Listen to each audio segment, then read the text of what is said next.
Hey everyone, Travis here on week 6, day 2 at the LCS, joined by Peter Doublelift Paying for yet another amazing Doublelifted Travis interview, of which somebody at the very bottom of the Reddit comments will say, wow, these interviews aren't serious, this sucks. How are you doing, Doublelift? These just never stop getting better, Travis. Thank you very much. Anyway, okay, so if Curse beats, we're in the very last game right now of LCS, and right now if Curse beats Complexity, which actually looks like maybe Complexity will beat Curse, but either way, almost every team will have gone 1-1, and if Curse beats Complexity, everyone will, and we'll have not changed anything in the LCS North America rankings for many weeks. What are your thoughts on that? What does that mean? Well, it just means that any team can beat any team, and nobody's like so far ahead of anyone else that they can consistently pull out 2-0 or in Super Week 4-0 victories. So I think right now everyone's just kind of working on not so much like specific for each team strategies, but they're working on their own strategy, and that's like a big difference from last few splits when everyone was just trying to copy C9. So what happened was whoever would end up copying C9 the fastest would jump up a little bit in standings, but at the end of the day, C9 would just beat everyone because it's so easy for them to understand, okay, they're just going to do our strategy, but slower, sloppier, less efficient, and then we can just really easily read that. And like I think that's why this split C9 is losing to bottom teams, and they're not even really like bottom teams like they were in previous splits where like they had almost no chance. These like Complexity, Curse, and EG can beat anyone on any day. What does it mean specifically for CLG? Because I sometimes go into like the CLG fan boards, like I'm looking for myself, like I do a search for Travis and see if they say anything about me from our interviews. Anyway, and when I show up there, there's all these people that are like, yeah, this is our split, this is our moment of glory, like we're gonna rise up. But based on what you're saying, everyone could beat everyone. So what does it mean for CLG? Well, I mean, honestly, the regular split is important to get top two, but what really matters is playoffs. So as long as we're confident that we're improving week to week, to me, it doesn't matter too much if we go 0-2, if we go 1, if we lose to whoever, as long as I feel like we're making progress. Because it's like, yeah, you can do well in LCS, but if you're just recycling the same strategy over and over again and you're not really improving anything, then it could spell like really bad things for playoffs. I think last split it's kind of what happened because in the first 2 weeks we didn't have Dexter, we lost a ton, and then after that we were like really consistent, just like working on perfecting our strategy, but not making too much progress. We were just like naturally better than all the other teams, and we would beat them in LCS, and then at playoffs we didn't play so well. So I don't know. I don't really care about first place at the moment. It's not like, oh no, we lost first place. It's more like, oh no, we actually suck. Now, earlier this week, I saw a video in which somebody named Professor Peng brought up a notepad, kind of like a whiteboard style, and started putting a bunch of numbers up on it. And actually, I think Professor Peng spelled with an A, according to lolesports.com. But, I mean, you saw that, right? How they spelled your name with Yeah, it. that was pretty great. No comment. Um, but anyway, no, you made a video in which you opened up a notepad and put down numbers and added them up. You know what I'm talking about? I do. Anyway, that video came out, and then everybody said, "Wow, Tabs is so much cooler than Doublelift," because he was positive about it.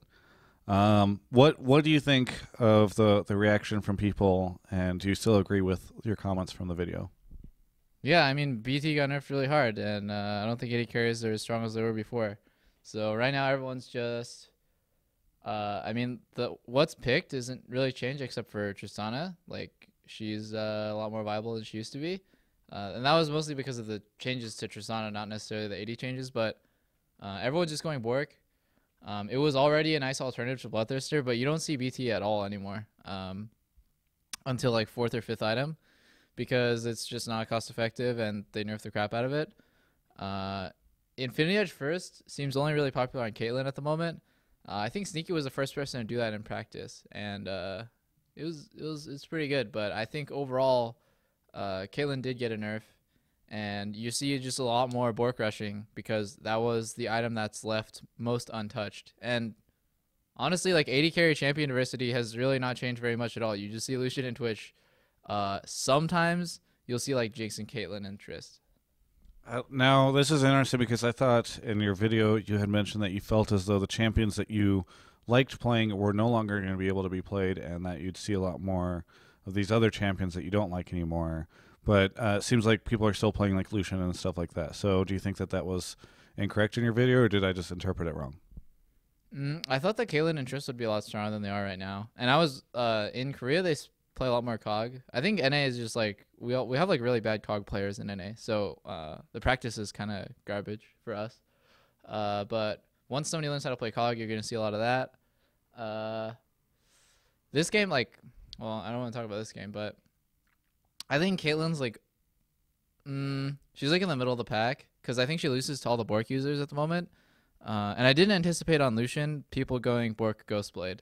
I thought that Twitch was just going to be the standout best champion because he's the only one who can go Bork Ghostblade. But I was wrong with that. So Lucian can do that too. It's not as strong as his old build when he went BT, but it's like a nice like alternative, I guess, on this patch. Other than that, I still think Tristana is super strong and really frustrating to play against. Anyone can vouch for this. Like when you play against Tristana, you just get really annoyed because she's too stupid at 6 items. There's a fly. Yeah, you get distracted by that gnat. Yeah, there's a fly right there, man. A little bit of a. Does that happen when you're out on stage at all and you're trying to do Baron or something and the fly buzzes by and you just get distracted? No. Now, to revise what you had said then, like given that the outcome that you've seen over the past week where we saw Creon, the new patch, and you've played on it and competitively in LCS, would you say that then the only things that have changed that you're frustrated about is you just feel like AD carry power levels have gone down across the board and Tristana's a little bit better? Is that about it? Yeah, I just don't like the direction. That's what I said in the whole video is like the direction is really annoying. Like, I do think AD carries got weaker overall because Ghostblade only got a slight buff, but like Bloodthirster got smashed. Like everyone was going BT before, and that item just got dumpstered. And they didn't compensate by like buffing IE or anything. They just like added 10 AD, which is nothing. But mostly it's just like I don't like playing against Caitlyn and Tristana, and I just don't think those champions are fun to play against. And even okay, like Caitlyn's okay. Caitlyn is like acceptable almost, but Infinity Edge rushing is something that I hate. RNG is really stupid and just like not something that I like in the game at all. Especially when it comes to bot lane where everyone's really squishy and something can be decided by like one crit sooner or later, or you can just get like no crits and that would really suck. And I just hate playing against Tristana, and that's one of the reasons why I play her so much is because I hate playing against her. It's just not fun.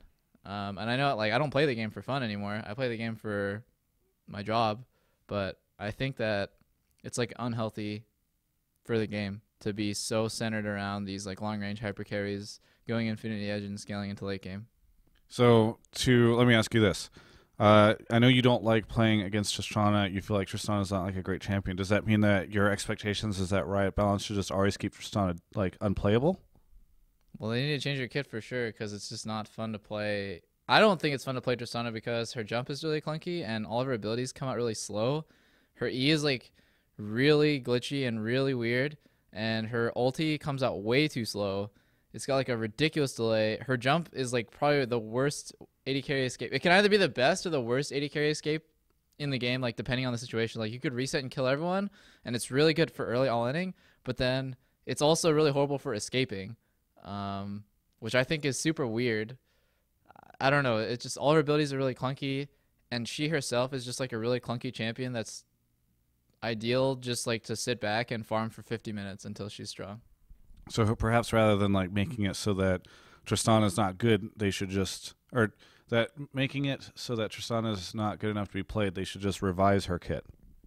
Yeah, maybe. I don't know. I'm not part of Balance or anything, but I just don't like the champion right now. And then the other question that I had, Skara mentioned that he was surprised that there was concern about AD carries being a little bit weaker because he's like overall they still feel a lot stronger than they were in Season 3. So he's not sure if the complaints around that are valid. Do you think that it's still not fair to say that they should, like, do you think that the weakening of AD carries is unjustified? No, it's not because like you don't see anybody playing. Well, Lucian is obviously a lot weaker now without BT. You don't see Sivir anymore. Jinx is like not nearly as good. Who are the rest of the ADs that nobody fucking plays? Ezreal, Corki, Varus, Graves. Like these champions, like nobody even thinks about anymore because they're just so bad. And Bloodthirster didn't help them.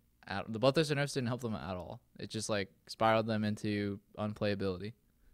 So you would say then, because a lot of people, I'm only just trying to figure this out because a lot of people interpreted what you said as like AD carries suck now, as in like the AD carry role is not good, or it doesn't have as much of an impact on the game. But what you really mean is like the AD carries that exist in the game, a lot of them suck, and so it kind of sucks that so many of them are not very good.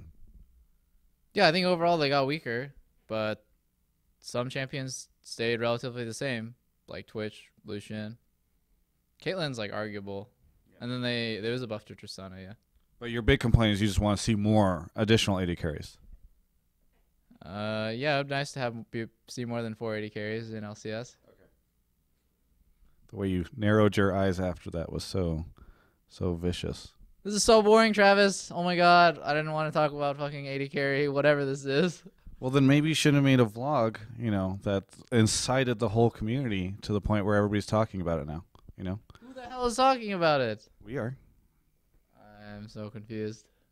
Fine, we'll just go back to the, dumb questions. How you been, Doublelift? How's stuff at the CLG house? It's good. Hold on. I think Curse is so weird. In what way? I don't know. They just push mid at the weirdest times. Nobody else has those mid push timings. Anyways, how's stuff at CLG house? It's good. Yeah. Stuff is normal. We're just practicing all day, every day. Yeah. Is it not smell bad anymore? No, we fixed whatever it was, the sink. I think Kelby fixed it or Macom fixed it or something. So it's not smelly. Can I get an update on how Seraph is fitting into the team? Is he just like one of the guys now? No, he's not one of the guys now, but he's like just slowly becoming more part of the team. More and more. And what is he just sort of? Is it the language barrier kind of deal? Yeah, it's hard for him to speak his mind, but we're working on it. He needs to say more holy moly. That's right, dude. Holy guacamole. Have you done any driving with your new driver's license? Oh yeah, I've done a lot of driving actually. I almost got me, Link, and Afro killed when we went out for Korean barbecue. I almost went in the middle of the intersection on a red, and then Link was like, whoa, and I was like, oh shit. So I almost got us killed. It was a pretty scary moment. But overall, it's getting better. If you can imagine that is better. Do you... I mean, it sounds like what you just described sounds a lot like certain games that I've watched between CLG and other teams. Do you feel like, maybe some of the misplays that you make in game you can see as sort of as an analogy to your driving? No. No. All right. TSM kind of spanked you guys pretty bad yesterday. You want to talk about that? Yeah. We suck on this patch, and we just drafted really badly and played really badly, and then I just got hooked 2 times, which I shouldn't have gotten hooked. After that, I just realized I should spam more games, and I always go back to like in LAN, I always go back to predicting instead of reacting to stuff. Like dodging on reaction is something that I do in solo queue, but it's hard to translate in LAN because I have a gut feeling always that he's going to do something, and I don't want to trust my reaction time, and I just want to predict. And so I ended up flashing into a hook, and I would never do that in solo queue because I would see the hook come out and then I would react. So I guess I don't necessarily have LAN jitters or anything. It's just sometimes I don't trust my mechanics to pull through, and then I'm making like really bad plays. So yeah, I'm working on that. But honestly, like we just got out-rotated and they just had way more control over the game than we did the whole game. So we suck on 4.10 at the moment. If I could make just an analogy of what I saw yesterday in those games, it seemed as though you were playing and then you kind of, like if you were driving a car, pulled out into the middle of an intersection on a red and then got hit by a hook. Do you feel like that's a fair enough analogy? Whatever helps you sleep at night, Travis.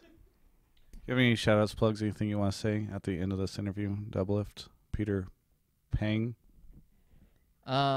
Sure. Shout outs to our sponsors, Razer, Twitch, iBuyPower NZXT, and Cellucor, and to Riot, and to Marking for somehow sitting through this shit every week, and to our fans, because they get really salty when we lose, and like we get way saltier than our fans when we lose. So yeah, I appreciate our fans, and I know that even though sometimes like what they say is like super misguided and wrong, it's all like the intention is good. It's just like they want to support us and they get really frustrated when we lose. So it's nice to see, because before people didn't really even care. I really appreciate our fans, even though they get so pissy, and they're really wrong whenever they are. Is that what you said? I mean, sometimes I just read the most ridiculous stuff. It's like, I've been playing the game for 3 years. Like, I think our analysis would be smarter than yours. But I know that when they discuss the game and they're like, this one wrong here, or they just need to do this, from like a viewer's perspective, it's just all they can do, because they just want us to win. That's all. Trying to help you out there. Indeed. Thank you so much, Doublelift, for the interview. As always, the insight is incredible. Thanks, Travis. Check out the rest of our coverage of all things esports at ongamers.com.